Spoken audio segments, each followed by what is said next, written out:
Welcome into episode 1 of the SEC Football Hour. Chase Robinson and Chris Lee here with you as we're going to talk SEC football in an extended show podcast here each and every week now. And we're excited for episode 1. We got a lot to dive into today. Got some really cool segments, some fun segments. We'll be having fun with this, talking SEC football leading up to. And really, I mean, this is the time that you really start diving into teams, getting ready for the 2024 season. So we will do that for you today. But first, got to tell you about our friends at Bet Online. They are your number one source for the NBA Finals and Stanley Cup Finals this season. Every stat, every matchup, and even live odds and spreads while the games are being played. When the game's over, head on over to the online casino, get in on a game of blackjack or poker, or unwind with one of over 150 slot games.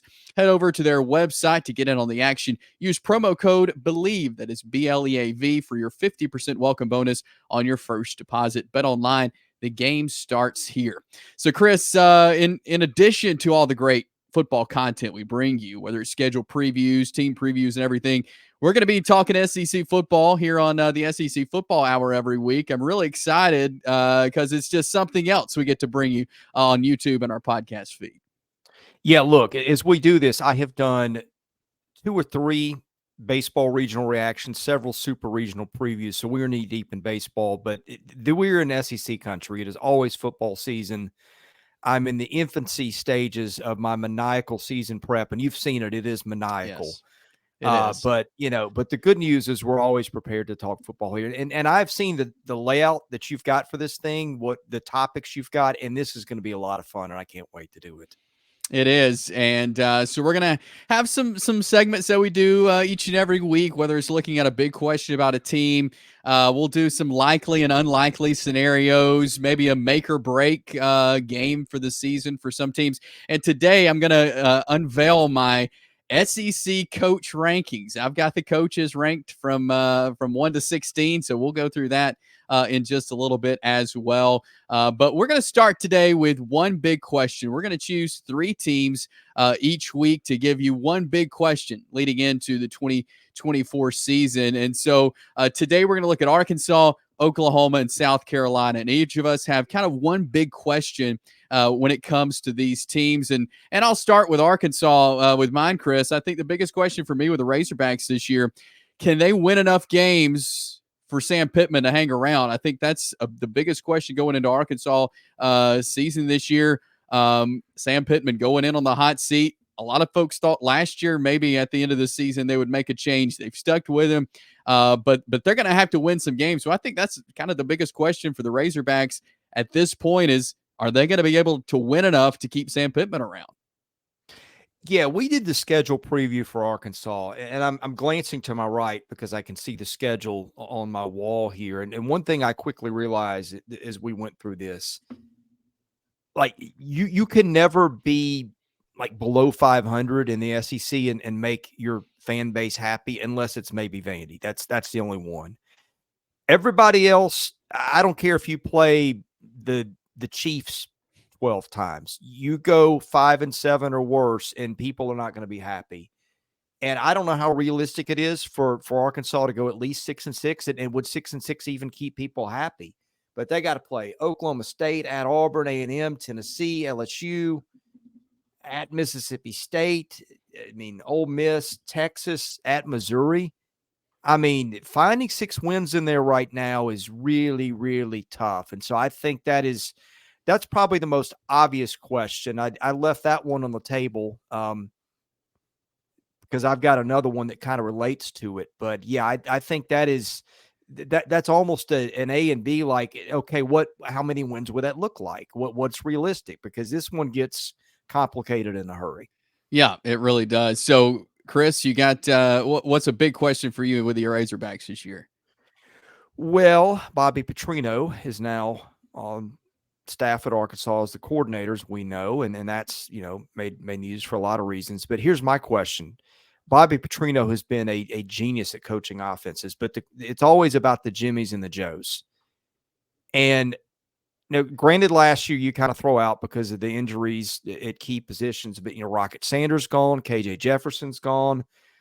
that offensive line, which you felt like you could name them tackle to tackle a lot of years, those guys gone. The receiving core wasn't very good last year. You got a quarterback coming in who wasn't super accurate as the last stop, talented, but, some questions. My question is, does Bobby Petrino have enough guys to really have a high-flying offense that you usually think you're going to have with Bobby Petrino? Yeah, and I think that's a huge question. I would love to see if Bobby Petrino was able to lead this offense when you did have a KJ Jefferson and a Rocket Sanders back there. I mean, I think that combination would have been a huge success for Arkansas. But yeah, I certainly agree. That's a great question because I mean, it's not the same guys. I mean, it's not the level of talent that they've had the last couple of years in their offense. And again, last year injuries just killed them all season. But yeah, it's going to be interesting to see Bobby Petrino leading this offense with some guys who you may not know or may not be at the same level as previous years. So that's some questions about Arkansas. Let's move to our next team. We're going to look at one big question for the Oklahoma Sooners. One of the newcomers into the SEC this season. And I think the biggest question for me for Oklahoma this year, and you think back over the years for Oklahoma football, and I know they haven't been in the SEC, but if you've kept up kind of big picture college football, Oklahoma has had such high-level quarterbacks. That's been a place we've seen so many great quarterbacks. Even of course, Caleb Williams was there before he went to USC. A lot of people remember his time there at Oklahoma, kind of coming in and making a name for himself. But then you look back, you got the Sam Bradford, a guy, at Oklahoma, and so many guys who made a name for themselves, won a Heisman, whatever it is, there at Oklahoma. But my question is, can Jaxson Arnold be the next guy at Oklahoma? Yeah. He's stepping into a good situation at Oklahoma. He's a very talented quarterback. Saw in the spring game him be able to use his arm. Is he as consistent as some of these previous quarterbacks? Maybe not at this point, but as we move through the season, could Jaxson Arnold be that guy? I mean, he's shaping up. Maybe he could be. Yeah, our questions overlap a little bit here. Mine's a little broader scope than yours, but Jaxson Arnold is part of it. And the reason we're asking the question, he threw 3 picks in the bowl game. So talented kid, but sometimes talent takes a while to gel. You know what else takes some time to gel? A lot of new parts. And that's my question about Oklahoma. How long will it take this offense to gel? You got a new offensive coordinator, Seth Luttrell, pretty widely well regarded. You got a new offensive line. Now, they got talent. They got, I think, 3 kids who played a lot and 2 kids coming back who've taken snaps at Oklahoma and even made a few starts. But 11,000 career snaps gone. Have you ever heard of an offensive line losing 11,000 career snaps? It's crazy. In the NFL, maybe, but not in this thing. And then the Arnold thing. You're breaking a new quarterback. That's just a lot of parts to assemble. A lot of new guys. Sometimes it takes lines to gel, guys getting used to working with each other. That's just a lot of new there. And, fortunately, the schedule, I'm going to look at this to just make sure my memory's right. I think the schedule has a little bit of an ease-in period, and God knows you need that. You don't want to come out playing Alabama, LSU, Tennessee your first 3 weeks or something like that. Yeah, that is for sure. And I think it certainly will be interesting to see how this offense gels with so many new pieces, and you're playing in the SEC.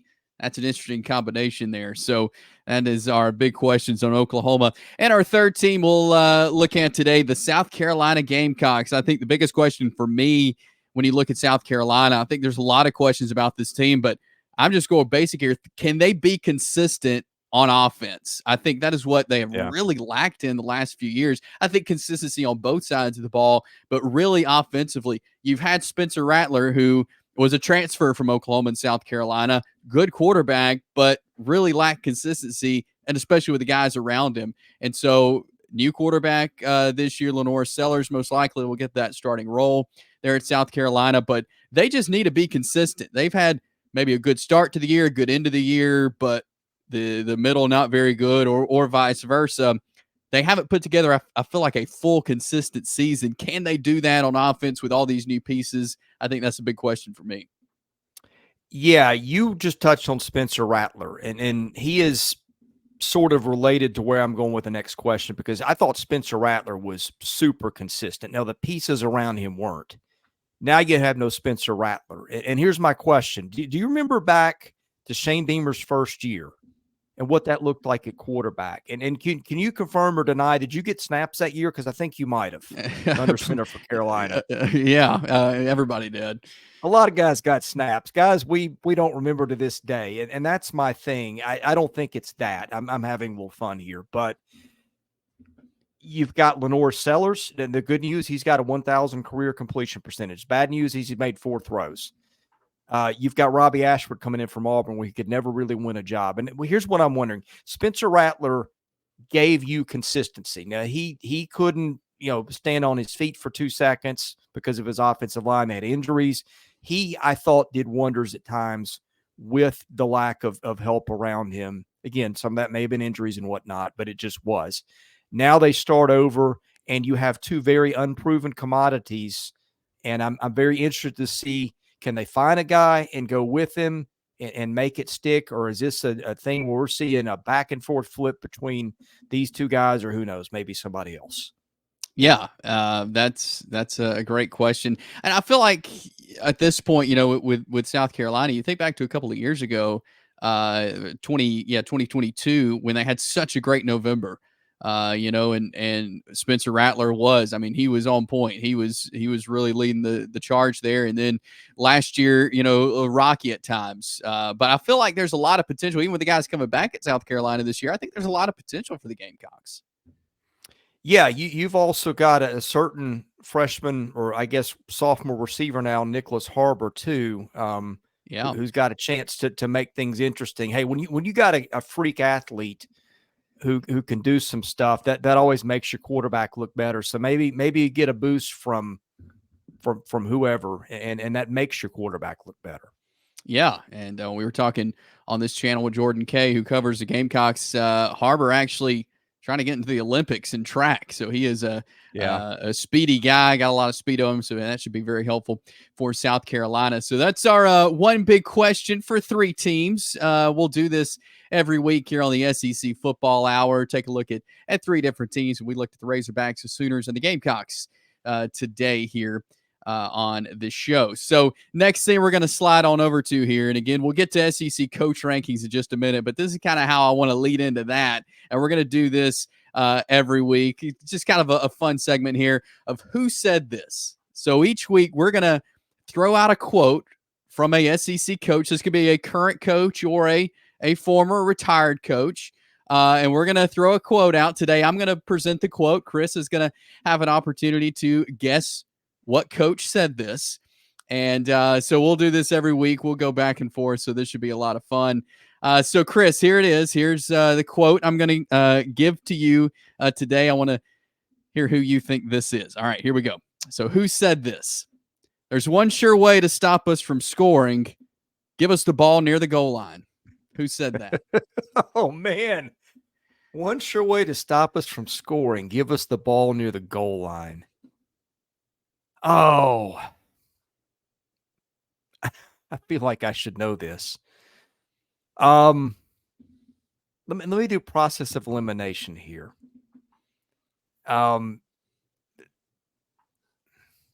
Alabama's got a new coach, so it can't be that. Could be Arkansas, but that doesn't sound like a Sam Pittman thing.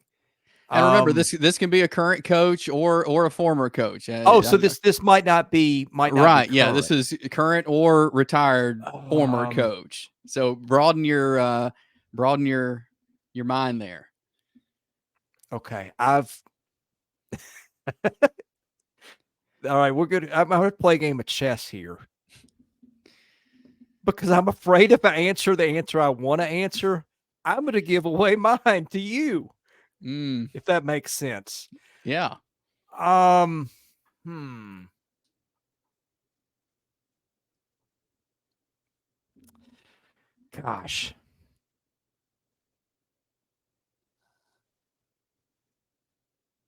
Man, this is tough.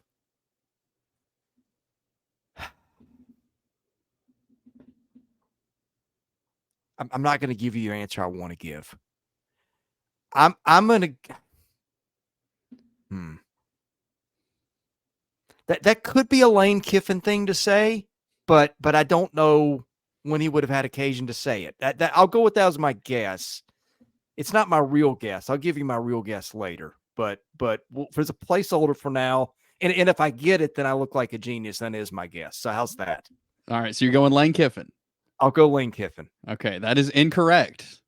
Okay. The coach who said this, and the reason I picked this quote for you is because this was following a game that this team played Vanderbilt, and it was Steve Spurrier in 2007, number 6 South Carolina versus Vanderbilt. Vanderbilt beat them 17-6. South Carolina, number 6 in the country, and Spurrier said the one sure way to stop them from scoring is give us the ball near the goal line, because I forgot how many, I was looking at it yesterday, I forgot how many times they were at the goal line and Vanderbilt stopped them and ended up winning. It was 17-0 for a while. South Carolina able to put up 6 points up, but Vandy beat number 6 South Carolina 17-6 back in 2007. That was a post-game Spurrier there. Okay, well, here's my quote. I'm gonna see if you can do this. All right, I'm gonna leave the guilty out. I'm gonna do a fill in the blank here, just so it's not obvious. Okay. All right, and here's the quote. There's a feeling around the fill in the blank of the team of what the heck are we doing? There's a lot of questions I don't have answers to about organization. Fill in the blank coach is a good guy, but we do wish the organization was a bit more tidy.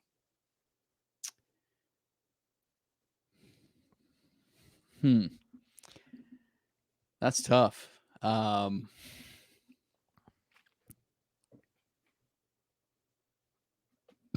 know that's long, but could you read it again? There's a feeling around the fill in the blank with the team of what the heck are we doing? There's a lot of questions that I don't have answers to about organization. Coach X is a good guy, but we do wish the organization was a bit more tidy. Yeah. All right, man.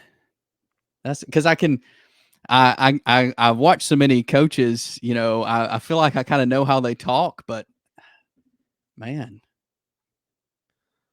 this is a tough one, Chris. These are fun. These are going to be a lot of fun. Yeah, they are. Let's see.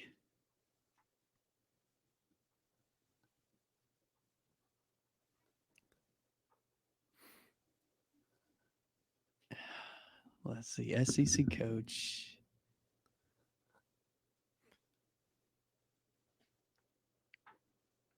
I'm going to go. Is that Drinkwitz? Eli Drinkwitz? The reason I hedged my answer the first time was because my gut feeling was correct. This was Steve Spurrier speaking about Billy Napier. Man, I was afraid that if I answered Steve Spurrier to that question, I would give mine away. So, hey, man, I'm shocked. I'm shocked that I got this through, but I'm a little shocked that Steve Spurrier would call out Billy Napier like that. But yeah. I mean, it's Steve Spurrier. How shocked are we, really? That's true. So, spring.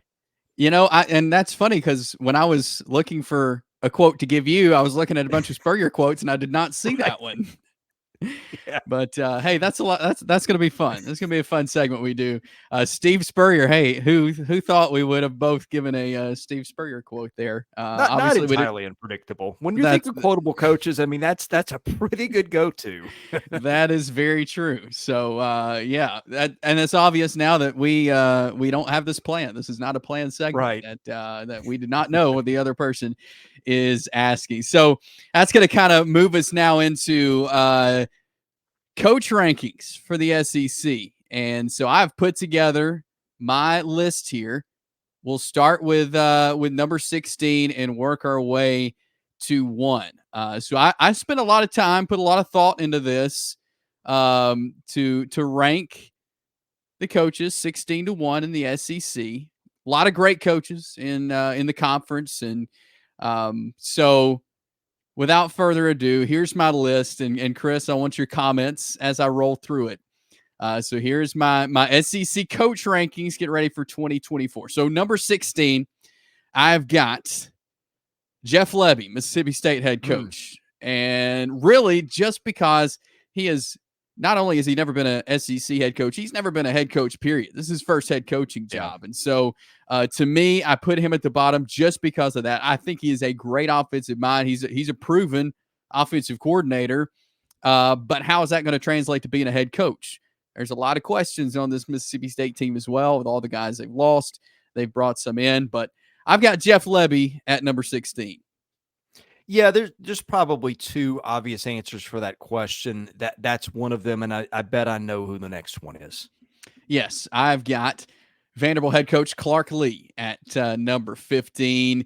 You know, when Lee was hired, I thought that he could be kind of the guy to get them back going like a lot of people expect them to, like a good SEC team winning some SEC games. He knows the culture. I thought that was the biggest part. He knows the culture. It's been far from that, though. You know just as well as anybody, Chris. Yeah. He's 2-22 in SEC games in 3 seasons. Last season lost all 8 SEC games by a large margin. So something has to change, I think, this year for Lee. But yeah, I've got him at number 15. Yeah, you almost get an incomplete if you're those two coaches. One by virtue of not having coached, one by virtue of working at Vanderbilt, which is just a brutally tough place to win, as we all know. All right, so number 14, I've got Billy Napier. Okay. He took over at Florida when they had kind of taken a step back. Recruiting wasn't going well. The play on the field was not going well under Dan Mullen. So they go get Billy Napier. And usually when a coach takes over a program that's taken a step back, it's their job to move them forward. They were mediocre when Billy Napier took over, and they're still mediocre at best, really. I mean, he's 11-14 in his 2 seasons at Florida. They got that win over Utah in Billy Napier's Florida debut. They got that win over Utah. It turned a lot of heads. People thought, hey, maybe this is the guy. But it's really fallen off since then. They haven't been consistent at all. He's got a lot of pressure heading into this season. He had a great run at Louisiana, did great in the Sun Belt, but you got to wonder, is the SEC the place for him? Is Florida the place for him? So many expectations, and really has kept them mediocre at best. Yeah, well, of course, I don't know what the rest of your list is, so it's hard to critique the whole thing till I know. But that's when it feels like the justification for moving him up or down either way can't be more than about one spot. Right. So number 13 is Sam Pittman, Arkansas head coach. And that was one of those 13 and 14 with Pittman and Napier. They're both in trouble heading into the year. So you can put them in whatever order you want to. But Sam Pittman took the Razorbacks to a 9-4 season in 2021, but it's really gone down since there. He had a good quarterback in KJ Jefferson. Last year, 4-8. Of course, injuries had a lot to do with that. Jefferson hit the portal. He's at UCF. Rocket Sanders, South Carolina. And again, another coach with a lot of pressure going into this season. We'll see if he's able to get some pieces in place, but still a lot of question marks at Arkansas. So I've got Sam Pittman, number 13. If I were to make a counter argument, it would be this, that recency bias reflects a lot of the way we analyze this or that in sports and in life. But if you wanted to make a case Sam Pittman was better than that, I think that right now, I mean, you could say, hey, look, let's not forget what kind of a mess of a program he took over and how over the moon people were with Sam Pittman. That's also part of the story. Now, you might also get a beer thrown at you in Fayetteville if you say that right now, too, and maybe that's a correct take. Maybe he just caught lightning in a bottle and it's not going to work. But that's another one of those, like your last one, where it feels like this is probably the right territory given the list of guys ahead. Yeah, for sure. So Sam Pittman, 13. I got South Carolina head coach Shane Beamer, number 12.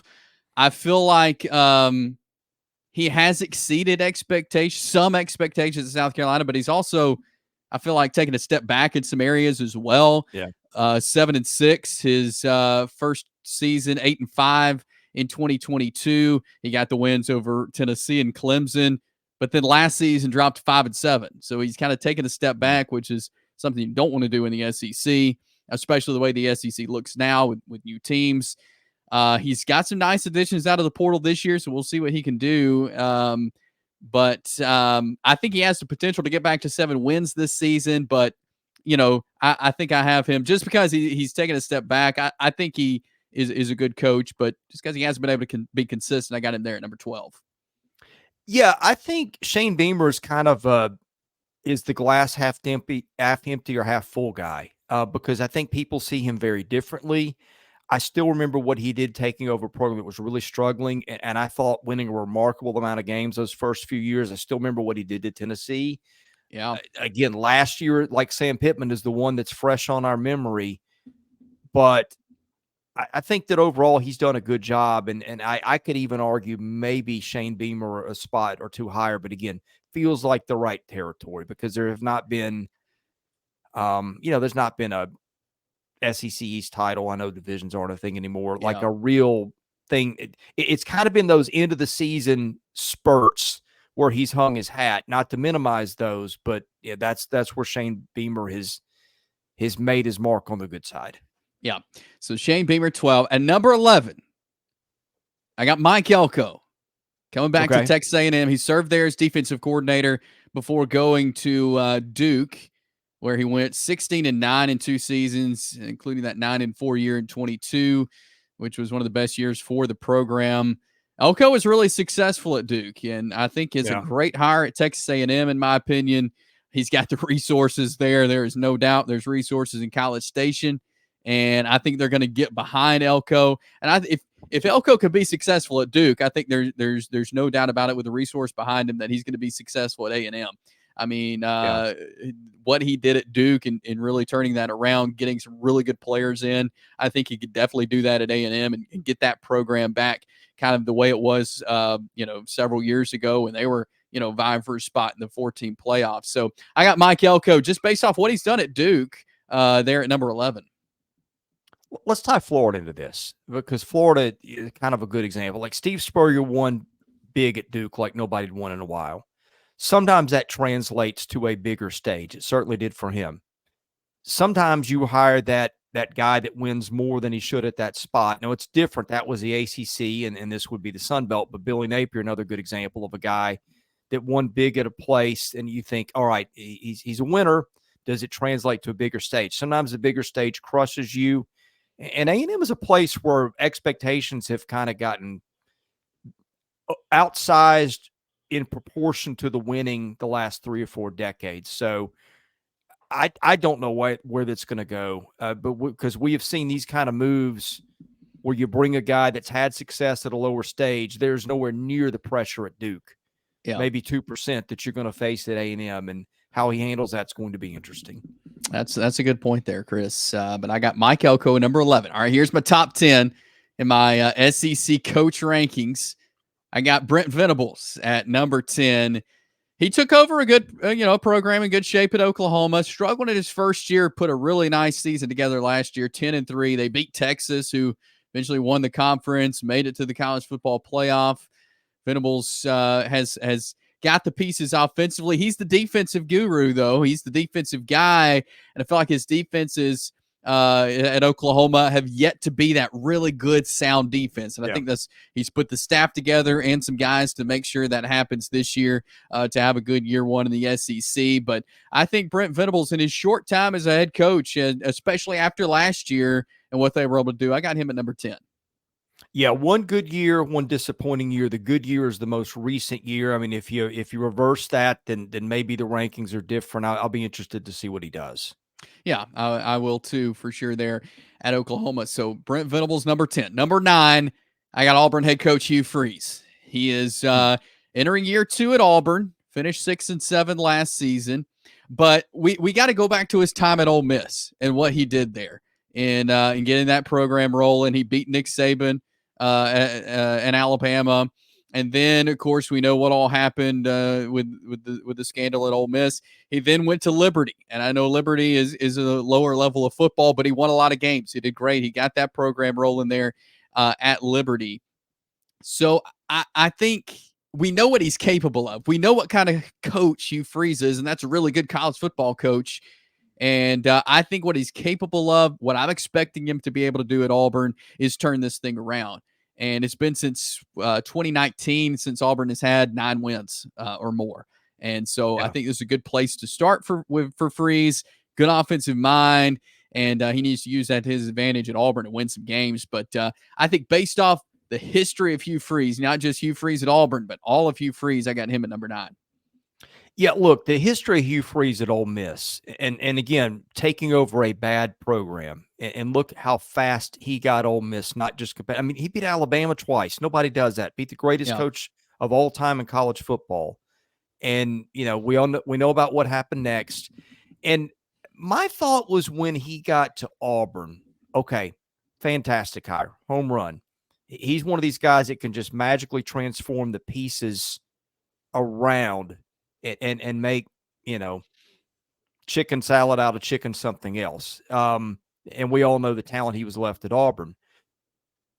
Didn't happen last year. They were just okay. But the feeling at Ole Miss when he left, if you listen to people plugged in, was that maybe the talent was really falling off, and maybe the stuff that led to his exit just masked what would have been an exit of a different kind or a fall of a different kind later. In other words, they didn't think he could sustain it. We will see. Auburn is another one of those places that you can get crushed beneath the expectations placed upon you. And Nick Saban being gone is going to help any coach in that job. But I'm very curious to see how that one's going to go. And I would be lying if I told you I had a great feel. Yeah, I understand. So I got Hugh Freeze, number 9. Number 8, I got Mark Stoops, Kentucky head coach. So you think back to 2021. They were able to put together that 10-win season. But since he's gone 7-6 the last 2 seasons. But I feel like he's got Kentucky kind of consistent. I mean, they're not consistently great. They're not consistently bad. They're just consistent though. They're right there. They have good seasons. He typically has them in a bowl game. I mean, like I said, 7-6 the last 2 seasons. I mean, he's putting together winning seasons for Kentucky football. And I think that's big for Kentucky, especially you think back on the history of Kentucky football. It has not always been great, but Mark Stoops has had them in a great place, I think. He's brought in some guys this year. I think that will help a lot. Some pieces. We all know he had the Stoops to A&M this past off season. All that was going on with that. He's staying at Kentucky. He's bought in there at Kentucky. So I've got him at number 8. Just he's brought some consistency to Kentucky football. Yeah, he has, and I feel like people have started to take that for granted now, which is probably the mark of a good coach. So let's not forget, you know, the 2-10s with Joker Phillips and how bad some of those teams were. Now, on the other hand, if you could say Mark Stoops was always able to schedule himself, you know, 3 wins right off the bat in September, that may not be as easy to do going forward. You take some of those give me games out of it. Maybe it looks a little differently, but in total, hard to argue what he's done in a decade, especially with what he took over. Yeah. So Mark Stoops is my number 8 coach in the SEC. Number 7, Josh Heupel, Tennessee head coach. He arrived in Knoxville to turn the Vols program around. You think back to we've seen some great Tennessee football programs, late 90s, early 2000s. Was when really I was watching college football, loving it, and Tennessee was up there at the top. And you think back to 2022, what he was able to do: 11-2, beat Alabama, and I think that is what propelled Josh Heupel up here in my list, is what he's been able to do. 9-4 last year, nothing to shake your head out. They wanted it to be better. Obviously, Tennessee fans did, but this year they have one of the most highly anticipated quarterbacks coming in. Heupel's an offensive guy. I think they'll work great together. So I like Josh Heupel and what he's been able to do at Tennessee. Again, last year they were a little down on their 9-4, but I mean that's a good record with the schedule that they had. So I got Josh Heupel, number 7. Yeah, I'm getting to the point now where I know what your list is. I may not know the order, but I know who's left. I think I might go a spot higher with Josh Heupel. Now, the question with him is, can they build a consistent defense? That's been kind of the doubt. I think he's done pretty well there. Now, he also took over a room full of well, I'm not going to say had a ton of talent when he took the job at Tennessee, but Jeremy Pruitt was a defensive coach. So maybe there were some built-in parts from the old regime that helped, but boy, he sure built the offense out of nothing. I think that to me feels a spot too low, but I know how you can argue one of the two guys that I might debate you on this one. And it's not an easy decision. Yeah, yeah, and when I got to this point of the list, it was tough. It was tough putting these down. But number 6, I got Eli Drinkwitz, Missouri. If I had done this list last year, Eli Drinkwitz would have been nowhere near this spot. But what he was able to do last season really moved himself up in the ranking of SEC coaches. I mean, you think back, I mean, there was maybe some hot seat talk heading into last year, but then put together 11-2 record, got a Cotton Bowl win over Ohio State. It was remarkable what he did. I mean, he inherited a program that had gone 6-6 before he got there.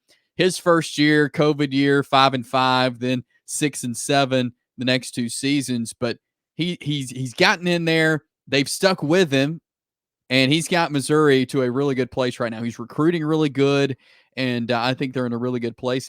And frankly, I don't think they're going anywhere anytime soon. I mean, I don't think that they're going to be a playoff team every year, but I think he's going to keep Missouri consistently up towards the top of the SEC, even with the schedule. I mean, I think Missouri players are saying, hey, we can go to Missouri and win football games now. And I think for Eli Drinkwitz to have got Missouri football to that point, I think is huge. Yeah, and I think I have the answer in the question as I ask it, but I think that's one of those that I'm guessing that if they weren't preseason top 10 by a lot of people this year, you would probably have him a little bit lower. I think there's a little bit of baked in expectation for where this is headed, which is not unfair. It's your list, but I think that's got to be part of it here. Yeah, certainly is. And so I got Eli Drinkwitz 6.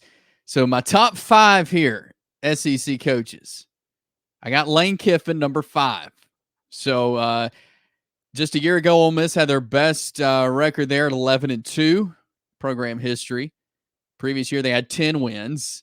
I mean, Lane Kiffin, we talked about what Hugh Freeze was able to do at Ole Miss and the games they were able to win and where he got the program. Lane Kiffin has kind of taken that a notch ahead, and he's turned this Ole Miss program into a contender. I mean, a lot of folks have them as possibly a playoff team this year with the roster that he has and puts together. I mean, he recruits well. He uses the portal well. Players want to play for him. Jackson Dart coming into his 3rd season. Lane Kiffin has never had a 3rd-year quarterback. I mean, I think that's huge for him this year. I think him and Dart are going to be a dangerous combo for this year. So Kiffin was able to turn the program around at Florida Atlantic and Ole Miss.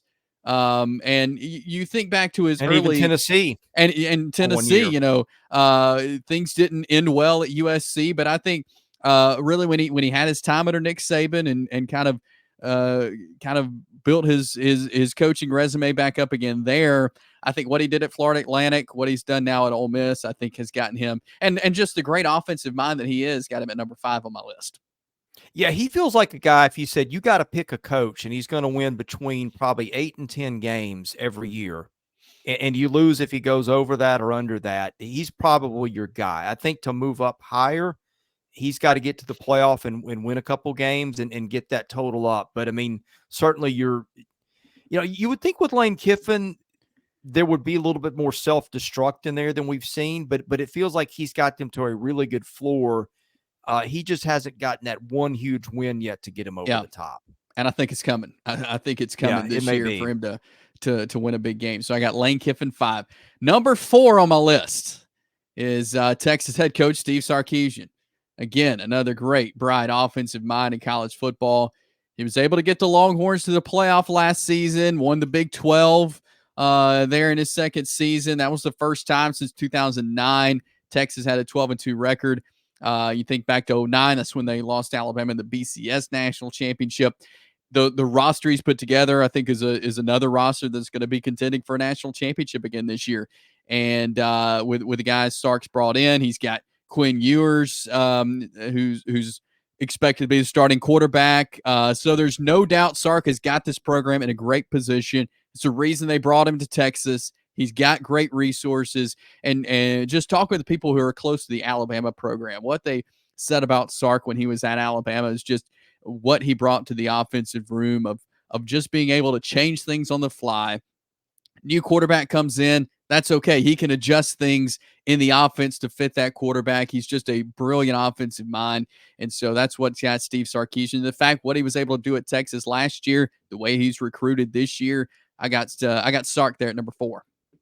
Yeah, if you wanted to grade him on the whole of his career, you could knock him down a couple spots for failures other places, but to be fair, that was kind of a different life. Steve Sarkisian's cleaned up some of his personal issues, and thank God for that, because you feel for anybody in that spot. It's a horrible place to be, but it feels like now once he's gotten past that, you can see, or you started to see last year, why people regarded this guy as such an elite mind, and it feels like they are poised to win a lot of games for a long time. Yeah, certainly so. So I got Steve Sarkisian, number 4. Okay, so number 3, I got Brian Kelly, LSU. He's won 10 games, at least 7 straight seasons. He's been a head coach. Won the West a couple of years ago at LSU. He got kind of Notre Dame back to national prominence when he was there. Had the Heisman Trophy winning quarterback last season. But the problem, obviously, and if you watched LSU at all last year, defense was horrendous, not good at all. Cost them a lot of games that the offense could have won for them. The defense couldn't follow up. So I think that's the biggest thing for LSU and Brian Kelly this year is, and he has made a lot of changes on the defensive staff, personnel coming into this year. But I think Brian Kelly would have been in a different position had he had a good defense, had he won the games he should have won a year ago. Yeah, and look, the defense rests on Brian Kelly too. It was a little bit of an astonishment to see how far they fell off, but he made up for it in the offense. I mean, the track record of consistency there in Notre Dame has been so good that I think he's easily got to be a top 4 guy, and 3 feels about right to me. Yeah. So Brian Kelly 3. Number 2, I got Kalen DeBoer. He's been a winner everywhere he's coached. I mean, there's a reason that he's following Nick Saban at Alabama, is because Alabama wanted a winner as a coach, and so they went and got Kalen DeBoer. Won the Pac-12 championship at Washington, 3 NAIA national championships at previous stops. He has a total career record. Now, I understand there's some NAIA in this record, but 104-12 as a head coach. Won 21 straight with Washington. Only lost in year 2 this past year, coming in the national championship to Michigan. Again, another great offensive mind. We saw what he was able to do with Michael Penix and his style of offense that he's bringing out to Alabama, I think fits well. I mean, Kalen DeBoer, a lot of folks may be wondering why Alabama went after him. The reason they went after him, he is a winner, and he's going to win at Alabama. You know, as the search was going on at Alabama and I saw coaches' names come across, I thought Kalen DeBoer is a guy who, if Alabama fans want to keep seeing the Tide go to national championships, I thought Kalen DeBoer was the guy who could get them there. And of course, they ended up hiring him. So I got him at number 2 because he wins, and I think he's going to keep winning in Tuscaloosa. The day he got hired, we did a live stream, and I got pushback from a co-host who was on it with me, whose opinion I value. We just disagreed. We got pushback from the audience. My tune on Kalen DeBoer has never changed. I think that was a terrific hire. As I pointed out at the time, he's actually got a higher career winning percentage than Nick Saban as a head coach. Am I saying that he's a better head coach than Nick Saban? No, I'm not. Nobody is. But if you can do that, that says a lot about your record. You know, and this isn't a 2-season sample size. You know, Washington had not been a power in a long time. They were fun to watch last year. I think the ranking that you have here is entirely justified. So I got Kalen DeBoer 2, and number 1, no surprise here, Kirby Smart, Georgia head coach. Easier one there. I mean, we could go on and on about Kirby Smart, what he's done at Georgia. Not only the top SEC coach, but but probably the best college football coach in the country. Now that Nick Saban has retired, and he was, right up there with Nick Saban in all the conversations anyway. But he's won 2 national championships, 11 or more games in 6 of the last 7 seasons, which is remarkable. 3 SEC championships. Very well could have been in the playoff last year and won it. I mean, just because he lost the SEC championship to Alabama kept him out, but certainly one of the best college football teams last year, and Georgia is and will remain as long as Kirby Smart's there, I think, on top of college football. Chase, would any program have traded places with Georgia the last 6 years? Absolutely not. Presuming Kirby Smart coaches another 6 years, would any program trade places with Georgia the next 6 years? I don't think so. Yeah, you got the right guy, number one. Yeah. So there's my list. Starting Jeff Lebby at 16, Clark Lee, Billy Napier, Sam Pittman, Shane Beamer, Mike Elko, Brent Venables, Hugh Freeze, Mark Stoops, Josh Heupel, Eli Drinkwitz, Lane Kiffin, Steve Sarkisian, Brian Kelly, Kalen DeBoer, and Kirby Smart. My coaches, my coach rankings there for SEC coaches. All right, list, Chris. You good with that? Love it. Love it. I did not have time to make my own. So I don't know how mine would have differed. That would have been fun to do to see, because once you hear somebody else's case, it biases yours. But there was nothing that I think that the one that I pushed back on probably the most when you said it would have been Missouri. But at the same, Eli Drinkwitz, but at the same time, it's also entirely defensible given the forward-looking trajectory of the program. I think it was a good list. Yeah, for sure. So, and we'll do some other rankings as we get ready for the season, do some position group rankings, all that kind of good stuff here on the SEC Football Hour. But we'll move into some likely or unlikely now. This will be a fun little segment every week, as each of us will give a couple of different scenarios, and the other will get to say whether they think it's likely or unlikely heading into the 2024 SEC football season. So, Chris, I'll let you go first. What is your first scenario in our likely or unlikely? Okay, likely or unlikely, and I can give you the background of maybe things that would influence your opinion before or after the question, depending on your preference. So in other words, would you like me just to say the scenario and then give the context later, or give the context up front? Give the context later. Okay. All right. Here's my statement. Jaxson Dart ends up as a Heisman finalist. I'm going to say that's tough. You know what? I'm going to say likely, because if they have the season I think they will, that means he has had a remarkable year at quarterback. So I'm going to say likely. Yeah, and this is the reason I asked. And I got my copy of Athlon off the local newsstand last night. I'm just starting to dive into it. And I'm going to try to find this as we're going, because of course I lost my page. But sometimes as a quarterback, it's not just what you are, it's what's around you. And yes, they lost Quinshon Judkins, and that hurts. But you look at the first team offense in this league. There's 3 receivers here. One of them's Trey Harris. One of them's Juice Wells. 2 guys he'll be throwing to. All SEC tight end, Caden Prieskorn. Jaxson Dart will also be throwing to him. Now, I don't see any offensive linemen here on the first team, but it's going to be hard to be a quarterback in that system and not put up good numbers, especially when Lane Kiffin is your coach.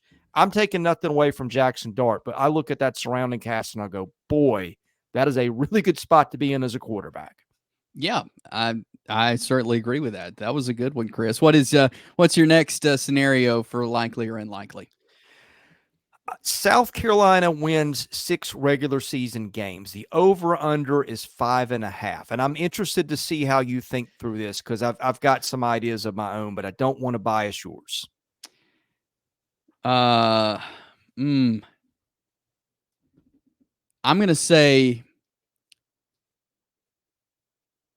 I'm going to go likely. I do think I think they hit 6. Did you say hit 6 or more than 6?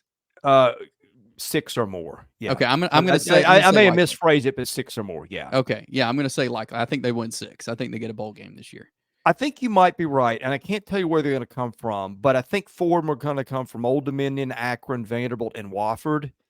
And look, Shane Beamer, several times you've looked at the schedule, you say, I don't know how he's going to get to even 6, and he's done it. So if you're going on history and the fact that he's got 4 that I think they're going to be big favorites in before you kick them off, I feel like I like Shane Beamer's chances to do that, even if the program did lose some momentum a year ago. Yeah, and that's a good one there. But yeah, I think they hit 6 wins. All right, so here's a couple of scenarios for you, Chris. Likely or unlikely?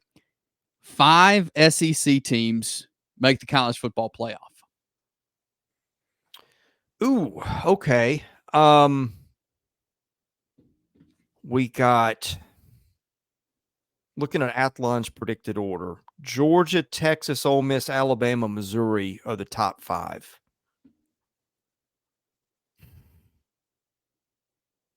Right behind them, you got LSU, Tennessee, Oklahoma. All teams that you could probably make a case for getting there.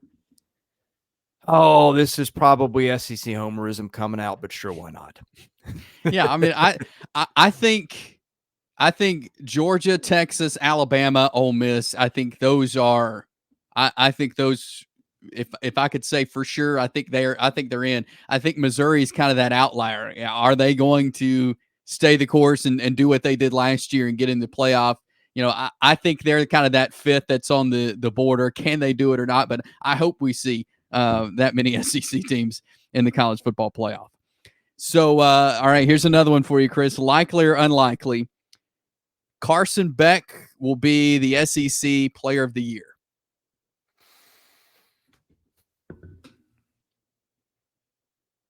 I'm going to go unlikely because if you just gave me Carson Beck versus the field, I would take the field. Okay. I mean, unless the quarterback is Patrick Mahomes, and he's playing in the just because you just never know if there's going to be injury or something. Yeah. Now that's not the same as saying who would you pick as the preseason SEC Player of the Year, because it might well be him. But I'm just going to say if my option is him or everybody else, I will almost take I'll take everybody else lumped in together. Yeah, and that's fair. So that is some likely and unlikely for you. We'll do this every week here on the SEC Football Hour as we roll into our final segment here, as we're going to talk make or break. So kind of like we did with one big question, we're going to take 3 different teams every week and give you one game we think could make or break the 2024 season for this team. So we will start with the Alabama Crimson Tide. So we'll look at Alabama, Kentucky, and Ole Miss today. So make or break for Alabama. Here's who I've got as their make or break game, and that is the Georgia Bulldogs. That is going to be the first SEC game for Alabama.